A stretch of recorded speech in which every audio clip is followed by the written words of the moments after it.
Հայաստան մատակարարվող ավերիչ զենքերը ուղղված են մեր դեմ, այսօր Բաքվի գլոբալ ֆորումի ժամանակ ասել է Ադրբեջանի նախագահ Իլհամ Ալիևը, նշելով. «Գուցե դրանք այսօր այլ տեղ են պետք, բայց այդ զենքերը ուղարկվում են Հայաստան»։ Բաքուն պարբերաբար հայտարարում է, թե Հայաստանի սպառազինության քաղաքականությունը լուրջ սպառնալիք է տարածաշրջանային կայունության համար։ Պաշտոնական Երևանն էլ հերքում է, նշելով. «Մարտունակ բանակ ունենալը երկրի ինքնիշխան իրավունքն է»։ Ադրբեջանի ղեկավարը այսօր նաև եվրոպական դիտորդական առաքելությանն է կրկին մեղադրել Եվրամիության հետախուզական առաքելություն լինելու մեջ։ Նրանք գիշեր-ցերեկ կանգնում են մեր սահմաններին, ինչպես լրտեսները, հարմար անցքեր են փնտրում մեզ մոտ անցնելու համար, ըստ ադրբեջանական լրատվամիջոցների, ասել է Ալիևը։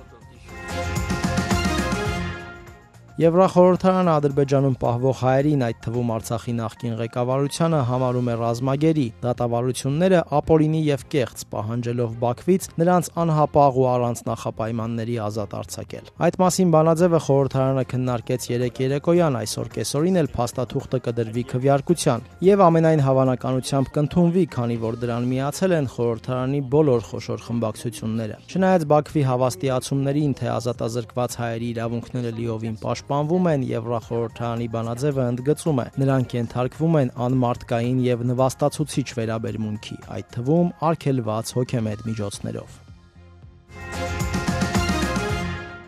Նիդերլանդների արտաքին գործերի նախարար Կասպար Վելտկամպի գլխավորած պատվիրակությունը Հայաստանում Եվրամիության դիտորդական առաքելության ուղեկցությամբ այցելել է սահմանամերձ շրջան։ Առաքելության X-ի էջում նշվում է, որ Վելտկամպին է ներկայացվել առաքելության գործունեությունն ու սահմանամերձ շրջանում պարեկության ընթացքում իրավիճակը։ Նիդերլանդների արտաքին գործերի նախարարը մարտի 12-ին է ժամանել Երևան։ Արարատ Միրզոյանի հետ համատեղ ասուլիսում Վելտկամպը հայտարարել է, որ խաղաղությունը Հարավային Կովկասում շատ կարևոր է Եվրոպայի համար, նշելով, որ Նիդերլանդները նաև հայ-թուրքական կարգավորմանն են սատարում։